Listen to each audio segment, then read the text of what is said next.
So now it is King Charles, and how long he has waited to hear those words. Someday soon, as the crown is placed upon his head, he will become one of the anointed few. What kind of king, then, will he be?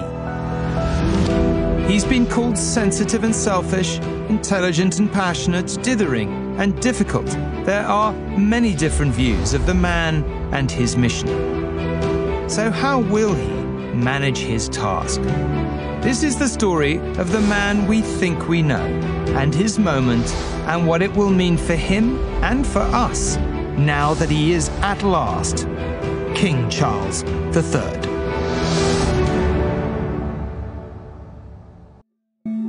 To state the obvious, this is a time of profound change. We have lost a much-loved queen and gained a brand new king at a time of considerable political tumult both at home and abroad. For most of us, the queen was all we had ever known as head of state. Up there on that balcony, on the stamps, the steady, unflinching, unchanging backdrop to our lives. Always there, always the same. But in a very real sense, the monarchy is the monarch. So as the winds of change blow through the palace corridors, what will be different now? Beyond her love of corgis and horses, the Queen's views on pretty much every subject were opaque. She appeared to be the original blank canvas onto which we could project our ideas. This king is different. We know of his passionate interventions and long letters to ministers. He says all that is behind him now, that he understands the nature of his new role.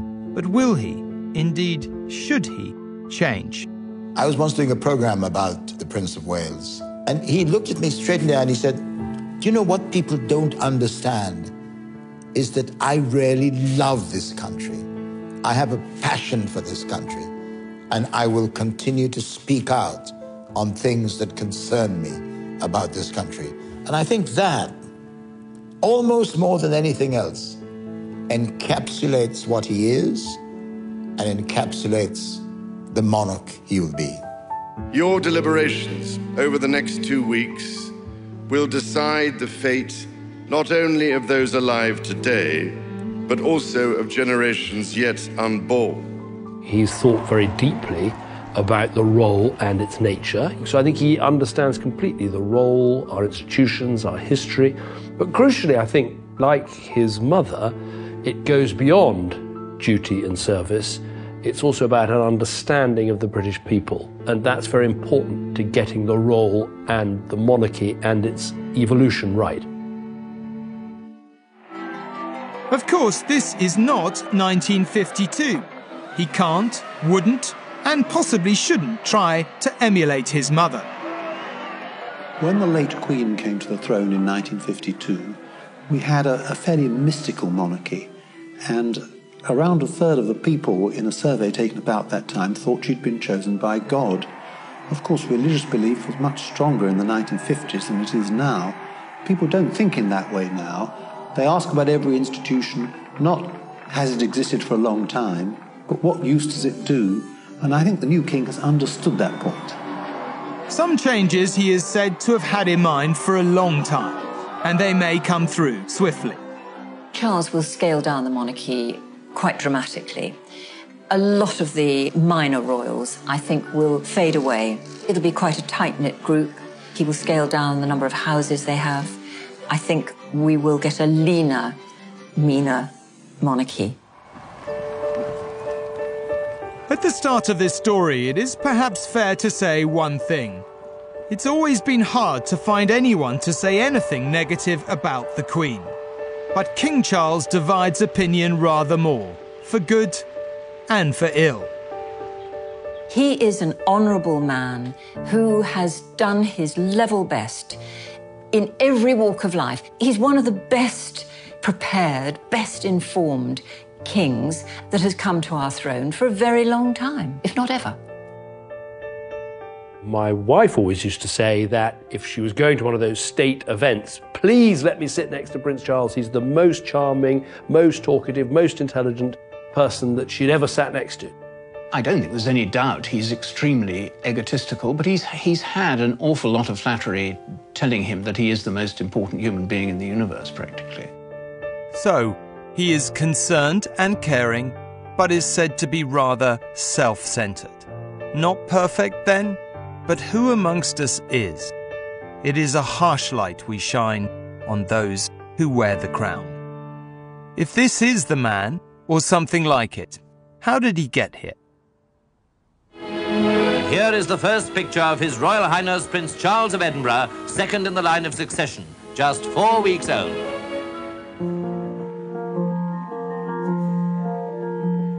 Born on the 14th of November 1948, Prince Charles grew up in a world utterly unlike anything most of us have ever experienced. It was a childhood shaped around one fact: he was born to be king.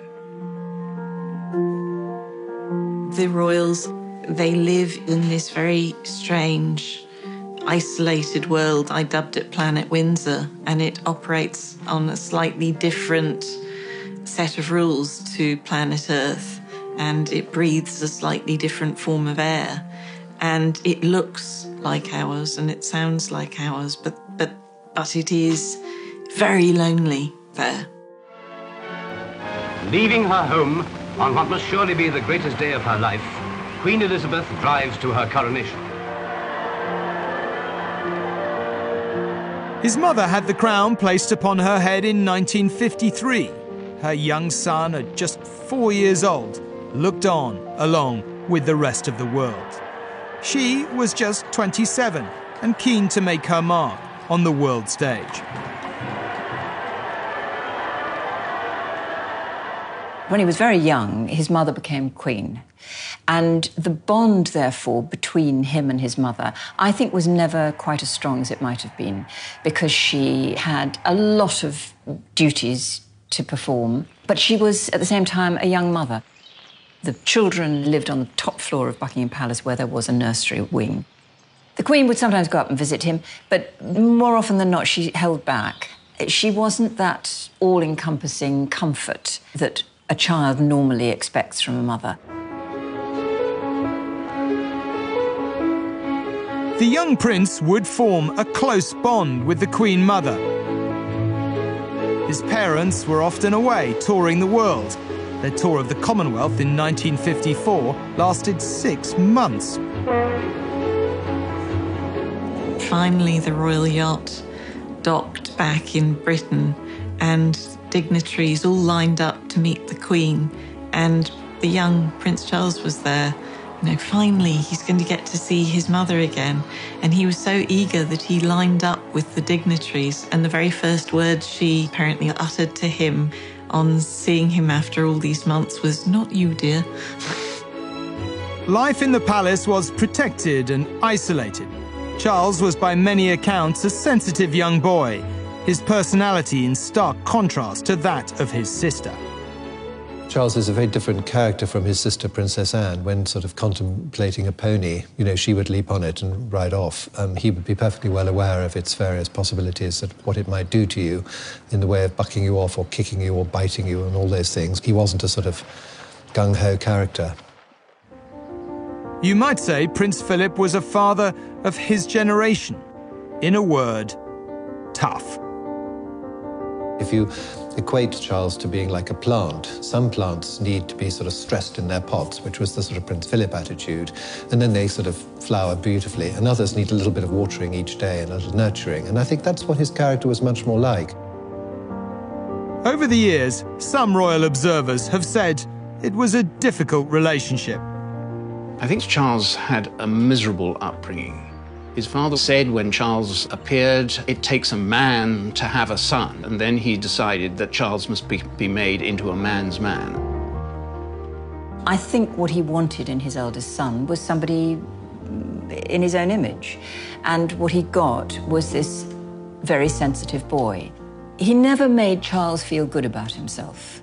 He cut the ground from under him time and time again.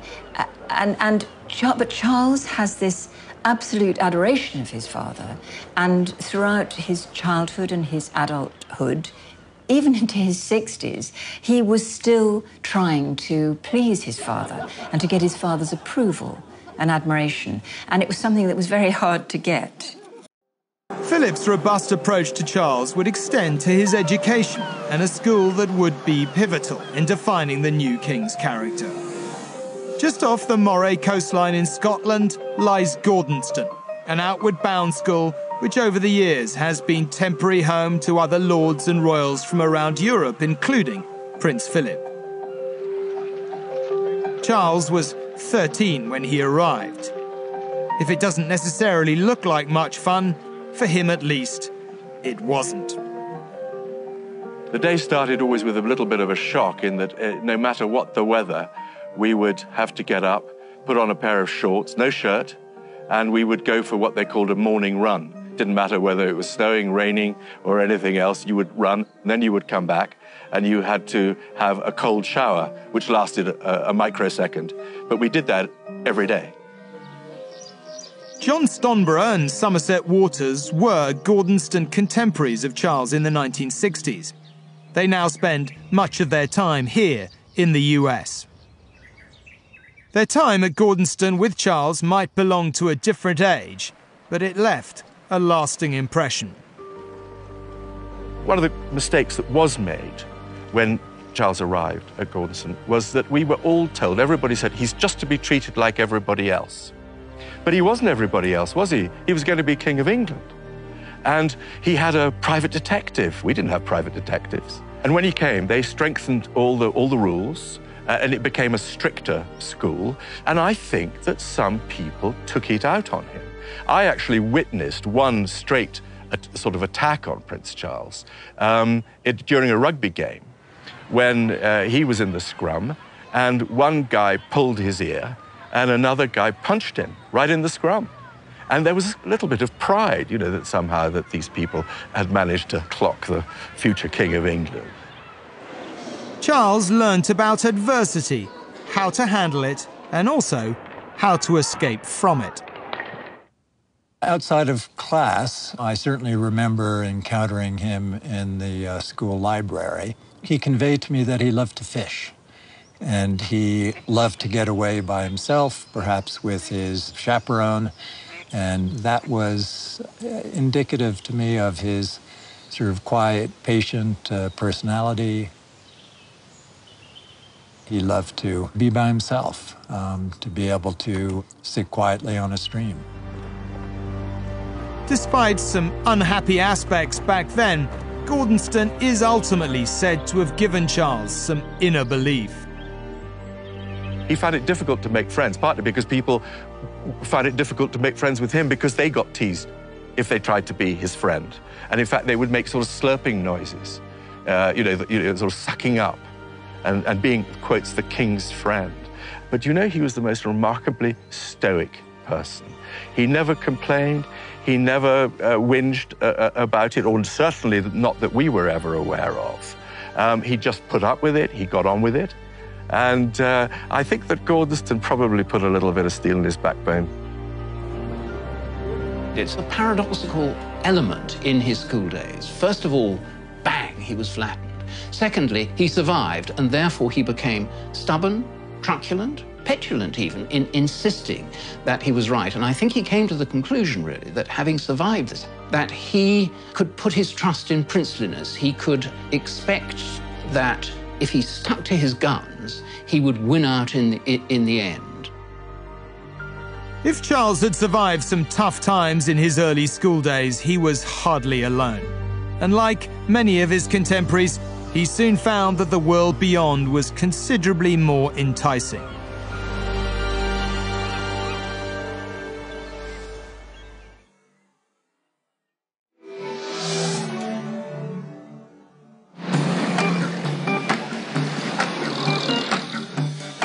It was 1966. England won the World Cup, there was a general election, and the 60s were really starting to swing. Whatever the potential appeal of all that, Charles was 10,000 miles away, in the quiet of the Australian outback.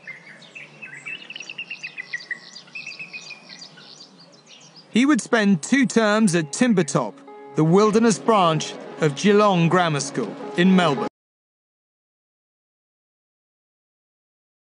It was a chance for him to step away from the structure and the bureaucracy, if you like, which was a necessary aspect of the UK system, to somewhere where he could exercise some independence away from the public gaze. One has to realise that he was 16 and a half at that stage, and it was a brave new world for him. Stuart McGregor was a fellow student tasked with settling in the future king and helping him to feel at ease in the spotlight.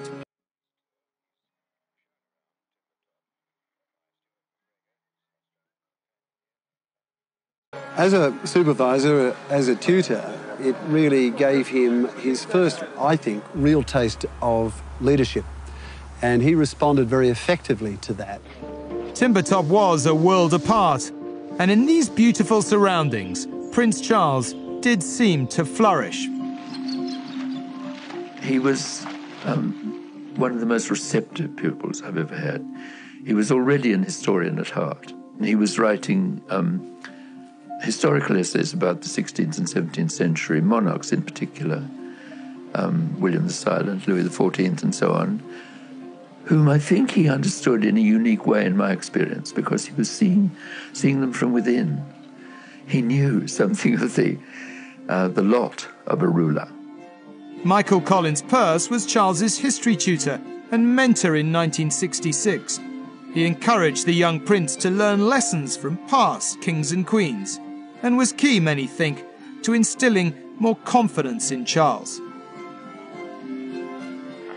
Prince Charles was a different kind of being, sensitive and with a wonderful balance, I think, of masculine and feminine qualities in his character.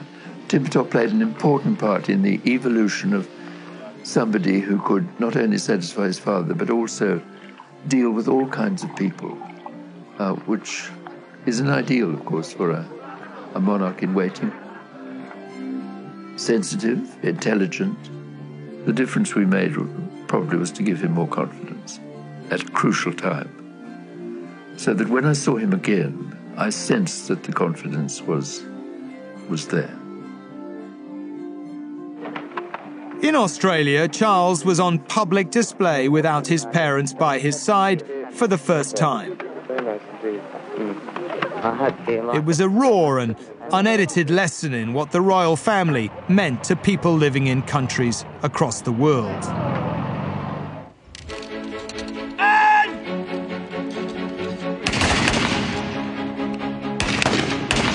Now that Charles is king, there will no doubt be fresh debate over the monarchy's role in the Commonwealth and in countries like Australia, where he is, for now at least, head of state.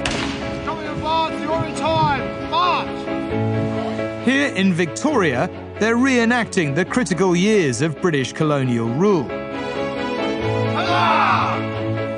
In a referendum in 1999, Australians voted to keep the monarchy, but it was close, almost 55% in favour. All these years later, opinions remain fairly mixed. I think Australians need to get smart, and I think they need to give up debate on becoming a republic, because at the end of the day, our very political essence, our constitution, is all based on the British Westminster system. And if it ain't broke, don't fix it. I think in the next 12 months, you'll see things start to progressively push towards working away from the monarchy and taking them off as our head of state and having our own head of state. I think Her Majesty has done a superb job, and Charles has got enormous shoes to fill. He's been groomed for it all his life, so good luck to him. The issue is not just whether you like or dislike the institution or even Charles himself, monarchists argue, but what you might choose instead. Now this moment, the accession of King Charles is being seen by the Republicans as yet another silver bullet. They're always searching for the silver bullet, which will suddenly put in their laps a republic without them doing any work, without them devising a new wonderful Republican constitution. This will just drop a republic into their laps, and it won't. Charles will bring his usual style, which is affable, charming, and calming. I think the Commonwealth countries will see him as a leader, that he's always been a man of great service and principle. As he emerged out of Australia and into adulthood, Prince Charles was something of a celebrity, an eligible bachelor, an action man even.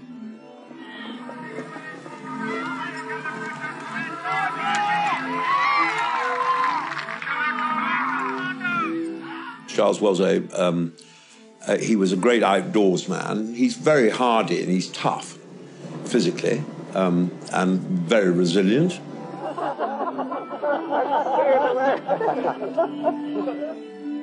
And people adore him, you know, they do, because he's a remarkably easy human being.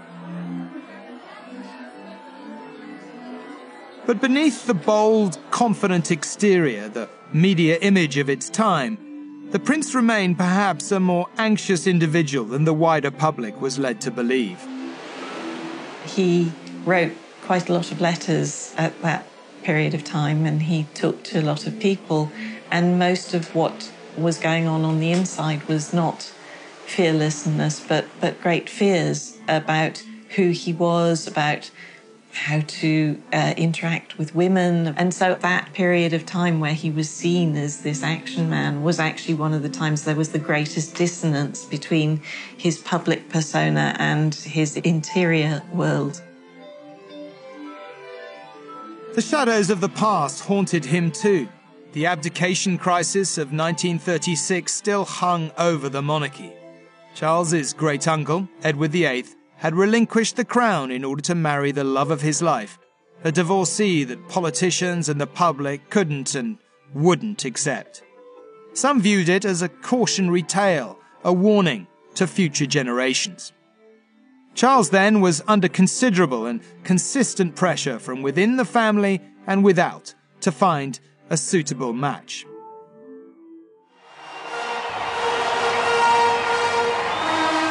It was to lead him into a terrible miscalculation. And forsaking all other, keep thee only unto her, so long as ye both shall live. I will. Many have argued this was a marriage that should simply never have happened. I believe that on his way down the aisle, Charles did glance across at Camilla with a slightly wistful look on his face. I think that Charles probably knew he was making a mistake. But it was too late. He didn't have the courage, and goodness knows who would have had the courage, to call off a wedding of that magnitude. And Diana likewise. I mean, she said shortly before the wedding, she'd said to her sisters, "I can't go through with this." And they'd said, "Too late, Dutch. Your face is on the tea towels." A new princess for Wales at the first moment of meeting her people. And the shyness seemed gone, replaced by a genuine wonderment that so many people, from packed pavements to the roofs and windows of tall office blocks around, should want to share her joy. The marriage between Charles and Diana was a train smash. I mean, there was, for one thing, the total incompatibility between the two of them. These are two people who should never have married one another. It was a tragedy. No party to this marriage set out for this to happen. I mean, why would they? Why would you want to inflict on each other such sadness? He, for his part, was very insecure, unconfident, and what he needed in a wife was someone who would support him, who would encourage him, who would take an interest in him, and provide all of the things that he frankly didn't get from his parents, or felt he didn't get from his parents. As it became clear that the marriage wasn't working on a personal level, on a professional level, it became a war. Certainly looking at it from Diana's side of the fence, where I was, there was a very intimidating array of establishment firepower directed at her. Quite obviously, most visibly, in the size, extent of the prince's household. You know, I can remember program meetings where there were maybe 20 people on his side of the table and only 2 on our side. It was that obvious. And you might say, as in all wars, it became a pretty ugly business. There was a kind of sense of entitlement, arrogance almost, I felt, about the way in which the prince's team went about their business. I sort of saw them as the Roman legionaries, floundering around in the British boggy landscape with their big shields and armor, and Diana like Boadicea, the warrior queen, appearing out of the mist, taking a good whack at them and then disappearing into the undergrowth. On the airwaves, in response to searching personal questions from Jonathan Dimbleby, came a now famous revelation from Charles. Did you try to be faithful and honourable to your wife when you took on the vow of marriage? Yes, absolutely. And you were? Yes. Until it became irretrievably broken down. In an explosive interview, the circumstances around which are now seen in a different light, his wife went on to give her side of the breakdown of their marriage. Well, there were 3 of us in this marriage, so it was a bit crowded. As it all spilled into the public domain, the press, the people even, were quick to judge. There's always some people who are judgmental. But I think that one of the key truths of Christianity is that when we look within ourselves, we see in ourselves our own sin and failure. And we are not called to throw stones at other people, but to be honest about our own failures. He has been, rather than judging him, it's a lesson for us to learn. It is announced from Buckingham Palace that, with regret, the Prince and Princess of Wales have decided to separate. It was a tremendous explosion of emotion. I mean, you know, how could this happen? This was, after all, supposed to be the fairy tale. And fairy tales are not supposed to end in this way. For our new king, one of the many legacies has been the abiding perception that he was mainly to blame and that he had failed. I think the separation and the divorce damaged the Prince of Wales, and I think that damage continues. After all, he was the older, more experienced, allegedly the wiser of the 2 people in that marriage. I feel that Charles has been badly done by, actually. He knows he failed, and he carries that sense of failure with him to this day. But he did his best.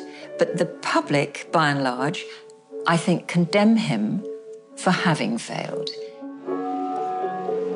If what had gone before was sad enough, the end was a tragedy few who were alive at the time will ever forget, least of all Diana's former husband. He immediately went over to Paris to pick up the Princess of Wales's body and escort it back to London, and he was completely devastated. I mean, Charles is a very sensitive person, and naturally, for months after that, he was extremely depressed. A bereft nation, a devastated family, and a dark, sad, confusing moment in our history. Thank you very much. Thank you. Charles would once more have to rebuild himself and plot a course back towards normality, not to mention public rehabilitation.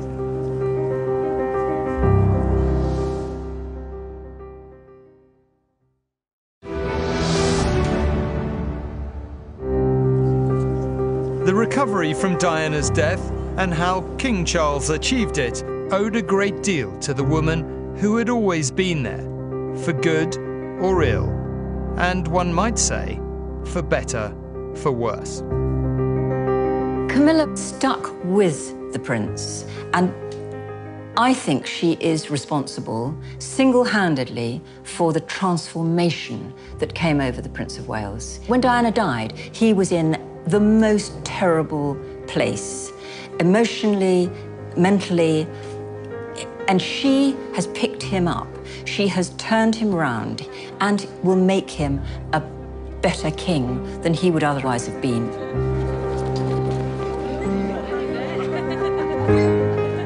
Camilla has been the best thing to happen. most important thing is he doesn't get agitated, he doesn't get stressed, he doesn't get, sometimes you'd see that bit of anger come into him. I don't see that anymore. All those who know her agree Camilla has a pretty well-developed sense of humour. Her friends say she is unpretentious and down to earth. Camilla is my mother's elder sister. She's a very straightforward person. What you see is what you get. She clearly loves her husband, and you can clearly see in the autumn of their life, a really happy, loving couple.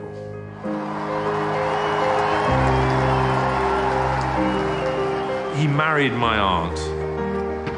It was, to be honest, quite a strange day. I think that Camilla clearly was quite nervous, and our job as the kind of family, extended family, is just to try and be positive and help. But I would have thought it was quite an intimidating moment for them. But not everyone finds it so easy to forgive and forget. Anybody who was young and idealistic at the time of the marriage in 1981 can only have felt terrible disappointment that so many years later, Charles and Camilla are getting married in a very different sort of ceremony, and we are expected to be happy with that. Perhaps it depends then on how much we want the sins of the past to determine our vision of the future. Camilla went through years of hell to get to where she is today. The public has, generally speaking, been very against her. Some still hate her to this day and will not accept that she was not responsible for the breakdown of Charles's marriage to Diana. She has spoken candidly about the vilification that she went through. She felt stigmatized, she felt attacked from all quarters. I think she has said to me that she wouldn't wish such a difficult time on anyone. We used to get the most foul letters, which were of such a nature that we had to inform the police. There is the belief in fresh starts and the ability to begin again. How can we deny to him what is taken for granted in our society? Fresh start or not, there is little doubt Charles has paid a heavy price for the breakdown of his marriage.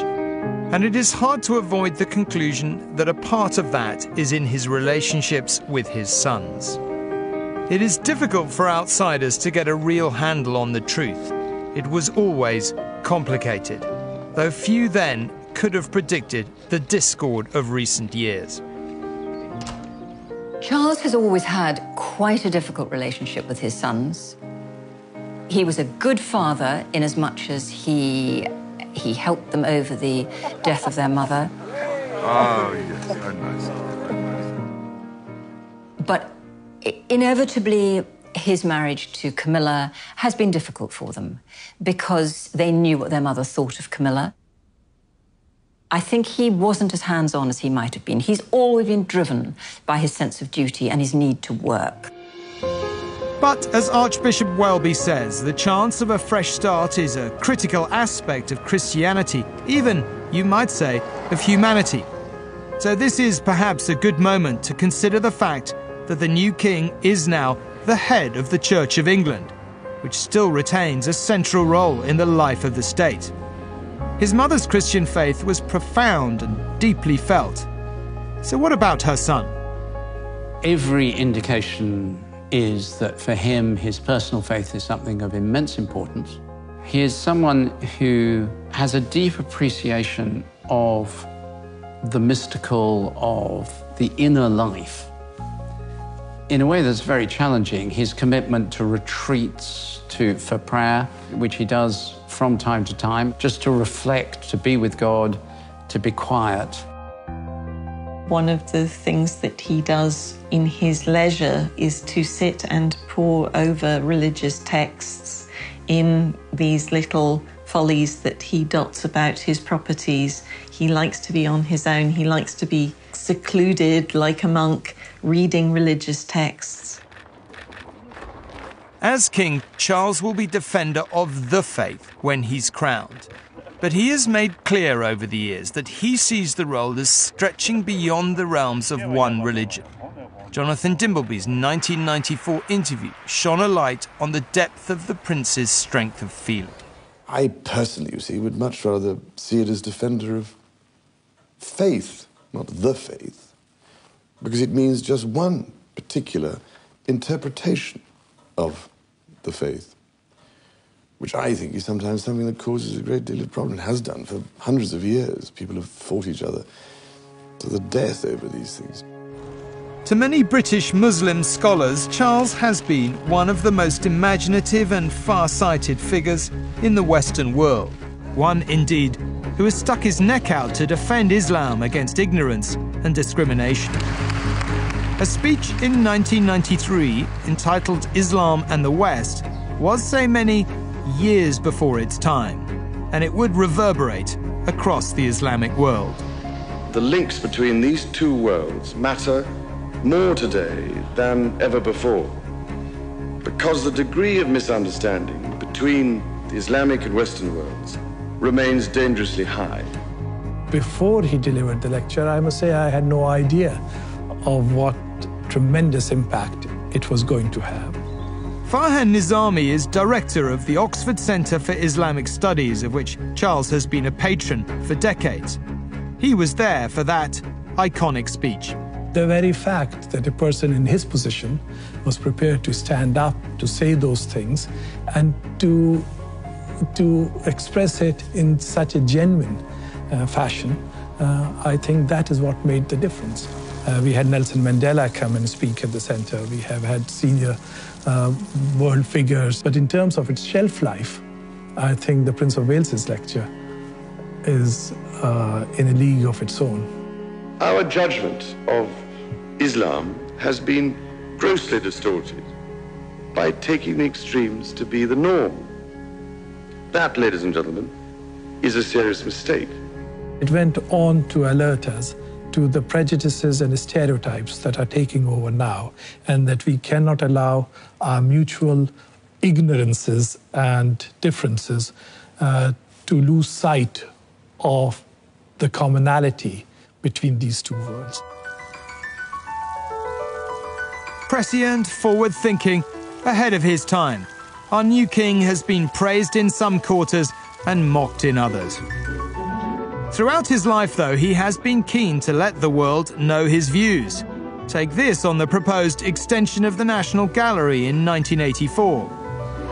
But what is proposed seems to me like a monstrous carbuncle on the face of a much loved and elegant friend. Charles has firm beliefs about where our society should be heading, how we should live, and how we should interact with our environment. He even wrote books and presented a documentary on the way society should look. When did we lose our sense of vision? How could those in control become so out of step with so many Londoners who felt powerless to resist the destruction of their city?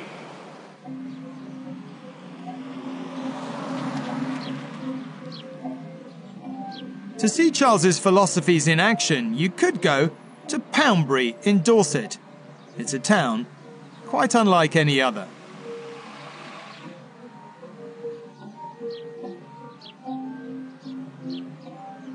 Poundbury is known to the locals as Charleville, and it's been described as the Parthenon meets Brookside. It's a strange hybrid of a village. It's a model village. It's a sort of pastiche of 18th century buildings. And actually, it's not too bad as far as the locals are concerned. Sum up Poundbury, well, that's not easy, really. People either love it or hate it. It's one of those places where I first saw it, I didn't like it. Everybody wants to live here. Like, it's like a little attraction, and like it's really nice. It's such a nice development. Like, it's one of a kind. This looks a little bit like Las Vegas, doesn't it, or Disneyland? Leon Krier is the Luxembourg architect who made Charles's vision of society a reality. He started designing this experimental town in 1988. Prince Charles was involved from day one and very energetically, because I was alone against a very large team of people who didn't want to do it. So he had to bang the table many times to stay on course. Despite some objections, Poundbury has flourished. It's more than tripled its population size over the last 15 years. One of the things that Charles obviously hated was the idea of soulless dormitory housing camps, basically. And the idea behind Poundbury was that you would seek to involve the community in ways of creating places of work as well as places to live, different kinds of housing, different ways of thinking about the community, different opportunities to rethink all of that connectedness between people in the same physical space. Some supporters even think Poundbury is one of King Charles's greatest triumphs. So what did his parents make of it when they came to visit? I watched closely to see whether his parents might privately or publicly show some endorsement. I would have expected her to say something about how proud she was of her son having built this whole place. But she didn't. She just declared it open. If some of his pet projects haven't been to everyone's taste, there are many more. You'll have heard of Highgrove, of course, the new king's Gloucestershire estate, where he indulges his passion for gardening. And Home Farm next door, where he ran his organic food business. But perhaps less well known, and one that seems to encapsulate almost everything the new king believes in, is Dumfries House. This 18th century Palladian home in Scotland, with its priceless Chippendale furniture, was set to be sold in 2007, a national gem gone forever, some might say, until Charles stepped in. I couldn't bear to see yet another house being denuded of its contents, and they would have gone for an enormous amount of money, I suspect, at auction, and then be left with a shell owned by somebody where it would have just become derelict, and another of these desperate, tragic houses that would never have been able to be brought back to life again. Dumfries House has generated millions of pounds for the local economy and resurrected traditional skills and crafts such as stonemasonry, which had been in decline. Nothing will ever be forgotten of what he's brought to this area. Prior to 2007, there was nothing like this. To create this wonderful facility here for the people of the local area has been phenomenal. In total, there's around 200 employees on the estate here, and all over 1,000 suppliers who now work with us. Some say that when you walk around the gardens here at Dumfries House, you see clearly what is inside his head. In particular, his desire to protect the natural world. Now, ladies and gentlemen, we are in the midst of a crisis that is now, I hope, well understood. Global warming, climate change, and the devastating loss of biodiversity are the greatest threats humanity has ever faced. When he started talking about things like climate change, people would say, you're scaremongering. Started talking about organic farming, they'd say, niche, not relevant. Started talking about the ways in which we needed to protect critical biomes, whether they're marine or land biomes, people would say, oh, what are you on about now? And he developed some pretty thick skin at that time. For his friends and supporters, the new king has always been a deep thinker who has managed, over and over again, to be ahead of his time.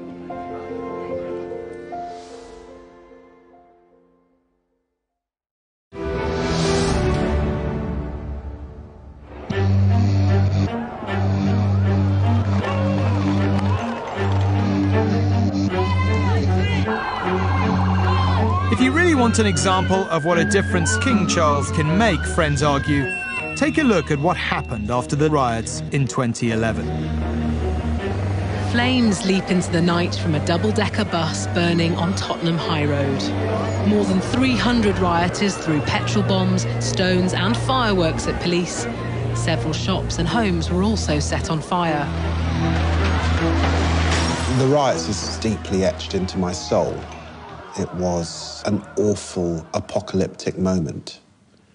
I'll never forget walking up Tottenham High Road after the first evening of madness with broken glass under my feet. It was like a vision of hell.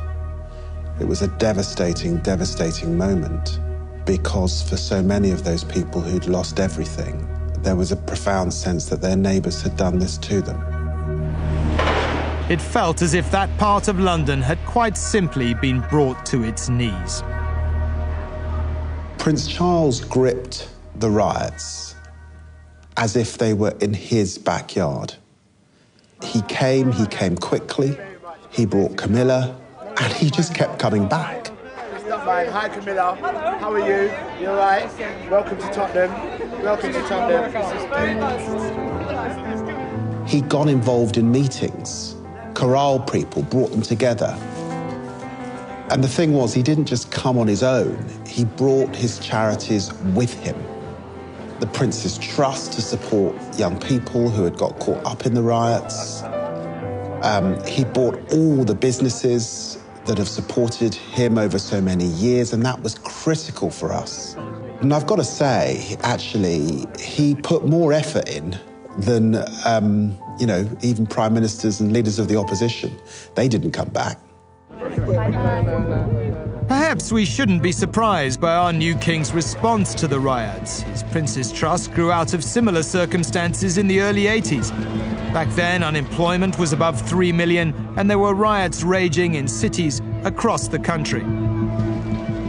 Somewhere along the way, Prince Charles felt that there were many, many people in this country who were displaced, who were out of place, who couldn't find a role in society. He managed to get a variety of people to help him to assist these young people in literally finding a purpose in their lives. Today, the Prince's Trust has helped more than 1 million young people in Britain. But for all those who praise his involvement with public life, there are others who are not so sure. From his letter writing, those so-called black spider memos, to his speeches, some see him as no more than a troublesome meddler. His track record suggests that he will bear down much more toughly than his mother has done on the Prime Minister of the day. If he does this, it's a risky strategy, because the point of the monarchy is that it should be above politics. Once he gets involved in politics, he is endangering, he's threatening the stability of the throne. In reality, the new king's role is clear. Almost every speech he makes is on the advice of ministers. He can't say anything they don't approve of. But he does have the right to be consulted, and he will meet the Prime Minister once a week when he can make his views known. Some have frankly dismissed the notion that he will meddle. I think it's absolutely absurd. When I was a defence minister, he wrote me a letter to tell me about the living conditions and one or two other problems for these troops in the barracks in Hong Kong. And I didn't know about them. What he told me was very, very important, and it led to them being dealt with. Now, I don't regard that as meddling. I regard that as extremely helpful. The king is the sovereign, but Parliament is sovereign, and he understands that. And I remember him saying to me, you know, I understand the difference between being the heir to the throne, where you're perfectly entitled to get involved in issues and push for issues, and being the monarch in that important constitutional role. Not long ago, Charles made clear he understood the transition to the new role. Would he carry on interfering, if you want to call it that, he was asked. No, he said, complete nonsense. I am not, he added, that stupid. The role of sovereign was a separate exercise entirely.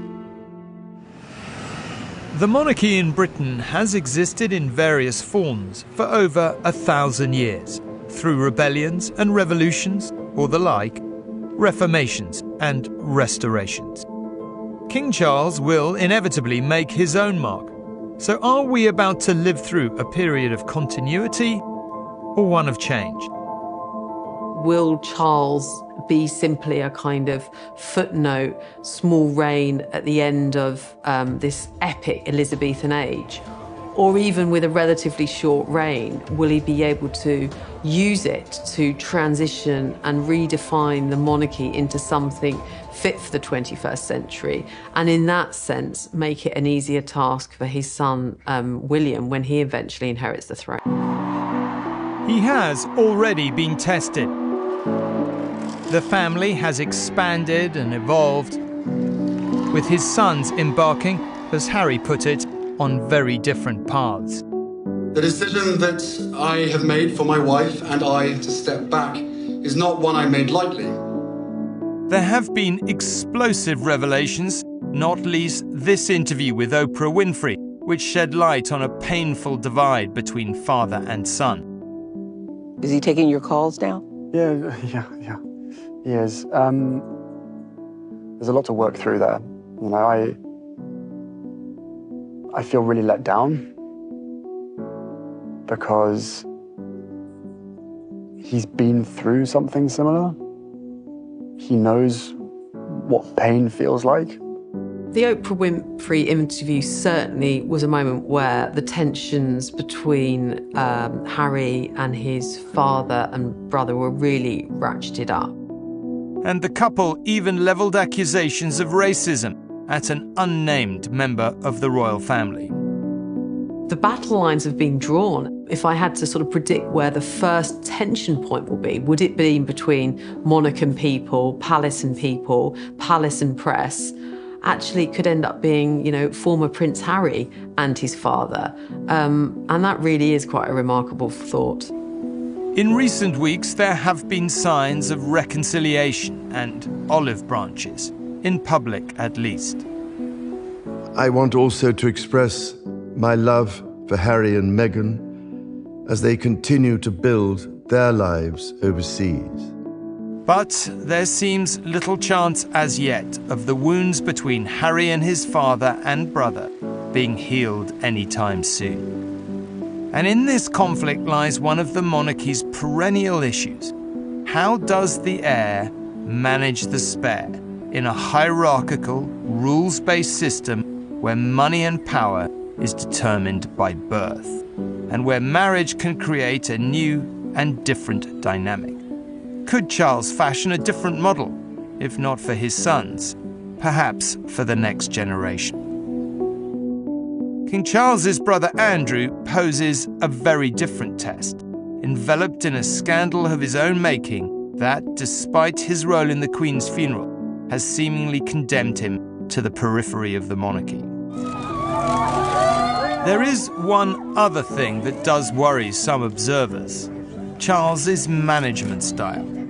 The Queen's Court was a very straightforward place. Some find his a bit, well, medieval in style. He's never known what it is to be managed, and he doesn't really know how to manage. And so he thinks that the way to get the best out of his aides and the people who work in his charities is to get them competing. And I met people who would tell me some fairly hair-raising stories about that. And one of these people compared it to Wolf Hall. More recently, his judgment has been brought into sharp focus. Questions, for example, over donations to his charities. One of the curious contradictions at the heart of monarchy, they don't have endless amounts of cash to spend on the causes or pet projects close to their heart. People flying from around the world were desperate to get up close to Britain's future king, and that inevitably carried with it a significant degree of risk. There have been some very uncomfortable newspaper headlines about, you know, cash in suitcases, poor choice of advisors, which, you know, have made uncomfortable reading. Is there something to be fearful of with perhaps the access and the deals that have been done and his judgment? The question is it ideal for the words cash in bags to appear in the same sentence as Prince, now King Charles? Clearly the answer is no. Clarence House has always been adamant that these were decisions ultimately which lay in the hand of his charities. Charles, nevertheless, has always stated that his activities, especially in terms of fundraising, are likely to stop when he becomes king. As far as the future of the monarchy is concerned, it is almost certainly what we feel and not what we think that will count. The system might or might not make sense on paper, but it is what we know, what we are used to. So will it prosper under our new king? The British, I think, are a very profoundly monarchical people because, of course, the alternative to the monarchy is having a politician. And I'm reminded of a comment John Major once made that if the answer's another politician, you're asking the wrong question. The honeymoon period of the new reign will be filled with people wishing him well, as I think he will be incredibly moved by what happens. And I think you'll see that. You know, he's a person who wears his emotions very openly. What is not in doubt is that the first few months and years are critical. The minute he becomes a little bit popular, there will then be some terrible thing to try and cut him down. You know, that's the way it works in this country. And the thing about the monarchy is that it is above all that. So, of course I worry about it, because I want it all to be a great, great success, and I'm sure it will be. But it's going to be a difficult time, of course. It is an era of transition that has happened very, very rarely. It hasn't happened at all in my lifetime. I think the future of the monarchy will be very safe under Charles. He cares passionately about this institution. And he has worked his entire life to this point, preparing for this moment. Charles the man, somebody with a clear sense of entitlement, but also of duty, of destiny, and under no illusions about the weight of the burden that he inherits. He will ascend to the throne without a mother who came to define the monarchy, and without a father who passed away before his 100th birthday, present to witness his son's greatest moment. But by his side will be his biggest support, stepping up into the role of Queen Consort. I think the Queen announcing that she wanted Camilla to be known as Queen Consort was an incredibly important moment for him, because it was the last bit of acceptance that he desired from his parents and from the institution.